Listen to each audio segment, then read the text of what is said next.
നമുക്കിന്ന് റെസ്റ്റോറൻറ്റിൽ ഉണ്ടാക്കുന്ന പോലെ ഒരു അടിപൊളി നൂഡിൽസ് ഉണ്ടാക്കി നോക്കാം. അതിനായിട്ട് ആദ്യമായി ഒരു പാനിലേക്ക് കുറച്ച് വെളിച്ചെണ്ണ ഒഴിച്ച് അതിലേക്ക് ഒരു 2 സവാള ചോപ്പ് ചെയ്തത് ഇട്ട് കൊടുത്തിട്ട് ഒന്ന് വഴറ്റിയെടുക്കാം. ഒരു മീഡിയം ഫ്ലെയിമിൽ വെച്ചിട്ട് വഴറ്റിയെടുത്താൽ മതിയാവും. നല്ലൊരു ഗോൾഡൻ ബ്രൗൺ പരുവാവുന്ന വരെ നമുക്ക് സവാള ഒന്ന് വഴറ്റിയെടുക്കാം. അതിനുശേഷം നമുക്ക് 2 ക്യാരറ്റ് അരിഞ്ഞു വച്ചിരിക്കുന്നത് ഇതിലേക്ക് ചേർത്ത് കൊടുക്കാം. ക്യാരറ്റ് അല്ലാതെ ക്യാപ്സിക്കമോ അതുപോലെ മറ്റേതെങ്കിലും പച്ചക്കറി വേണമെങ്കിൽ നമുക്ക് ഇതിൻ്റെ കൂടെ ചേർത്ത് കൊടുക്കാവുന്നതാണ്.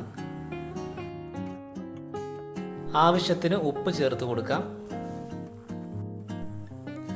അതിനുശേഷം നമുക്ക് ഒരു 1/4 ടേബിൾ സ്പൂൺ മഞ്ഞൾപ്പൊടി ചേർത്ത് കൊടുക്കാം. എന്നിട്ട് ഇതെല്ലാം കൂടെ ചേർത്ത് നന്നായിട്ടൊന്ന് മിക്സ് ചെയ്ത് ഒന്ന് വേവിച്ചെടുക്കാം.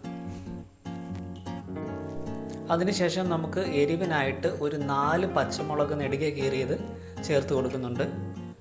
കൂടുതൽ എരിവ് വേണമെങ്കിൽ നമുക്ക് അതനുസരിച്ച് കൂടുതൽ ചേർത്ത് കൊടുക്കാവുന്നതാണ്. വൈകുന്നേര സമയങ്ങളിൽ കുട്ടികളൊക്കെ സ്കൂളിൽ നിന്ന് വരുമ്പോൾ നമുക്ക് വളരെ പെട്ടെന്ന് തയ്യാറാക്കി കൊടുക്കാൻ പറ്റുന്ന ഒരു നല്ല വിഭവമാണ് ഇത്. ഒരു 4-5 മിനിറ്റ് കൊണ്ട് തന്നെ നമുക്കിത് തയ്യാറാക്കി എടുക്കാനായിട്ട് പറ്റും.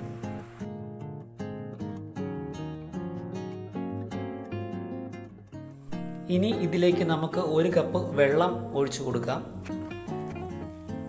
അതിനുശേഷം നമ്മൾ നൂഡിൽസ് ഇതിനകത്ത് ആഡ് ചെയ്ത് കൊടുക്കുകയാണ്. നൂഡിൽസ് വേവാനായിട്ട് അധികം സമയമൊന്നും എടുക്കില്ല.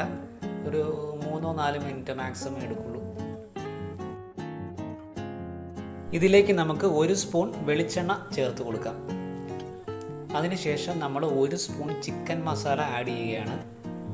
വെളിച്ചെണ്ണ ചേർക്കുന്നത് ഈ നൂഡിൽസ് പരസ്പരം ഒട്ടിപ്പിടിക്കാതിരിക്കാൻ വേണ്ടിയിട്ടാണ്.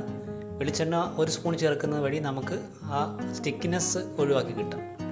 ഇത് രംഭ ഇല അല്ലെങ്കിൽ ബിരിയാണി കൈത എന്നൊക്കെ പറയുന്ന ഒരു ചെടിയുടെ ഇലയാണ്.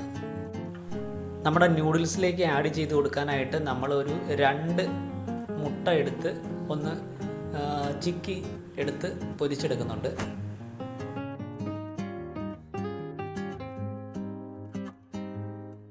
ഇനി നമ്മുടെ നൂഡിൽസിലേക്ക് നമ്മൾ പൊരിച്ച് വെച്ച മുട്ട നമുക്ക് ചേർത്ത് കൊടുക്കാം. എന്നിട്ട് എല്ലാം കൂടെ നന്നായിട്ടൊന്ന് മിക്സ് ചെയ്തെടുക്കാം. അപ്പോൾ സംഭവം ഇത്രയേ ഉള്ളൂ. നല്ല റെസ്റ്റോറൻറ്റിലൊക്കെ ഉണ്ടാക്കുന്ന പോലത്തെ നല്ല നൂഡിൽസ് നമുക്ക് നമ്മുടെ വീട്ടിൽ തന്നെ എളുപ്പത്തിൽ ഒരു 4-5 മിനിറ്റ് കൊണ്ട് തന്നെ നമുക്ക് തയ്യാറാക്കി എടുക്കാൻ പറ്റും. അപ്പോൾ പുതിയ രുചികളും പുതിയ കാഴ്ചകളുമായിട്ടുള്ള ഞങ്ങളുടെ യാത്ര തുടരുകയാണ്. ഞങ്ങളുടെ വീഡിയോ ഇഷ്ടപ്പെട്ടെങ്കിൽ നിങ്ങൾ ചാനൽ ഒന്ന് സബ്സ്ക്രൈബ് ചെയ്ത് സപ്പോർട്ട് ചെയ്യണേ.